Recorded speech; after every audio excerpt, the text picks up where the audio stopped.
आई आहे नाही.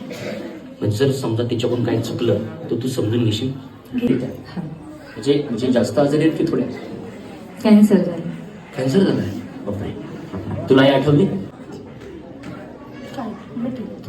मिठी मारला माझ्या आई तुम्ही तिच्या संग बोलले ना, तिनेच माझ्या आई शेवटला बघितली होती, आई माझी वारलेली. आता नाही तुम्ही त्या बायबाला बोलले का? हा त्यांनी बोलायला नाही झालं, परत नाही बोलायला झालं. नाही बोलायला झालं पण तरी काहीतरी मनात राहिलं असेल तुझं बोलायचं. रात्री सासू सासरे आई वडील दोघं चौकून होतो. या सगळ्या सुनांसाठी खरं टाळ्या झाल्या पाहिजे ना. त्यांच्या आईचं त्यांच्या समोरच जीव गेला. पुण्याला होता आई त्यांच्या, तेव्हा आम्ही पण तिथेच होतो. माझे मिस्टर फौजमध्ये होते तर त्या माझ्यासोबत राहायच्या पुण्याला. मग त्या आईकडे जात होत्या, तिथं जवळच होते. त्यांच्या भावाने केलं आईचं सर्व.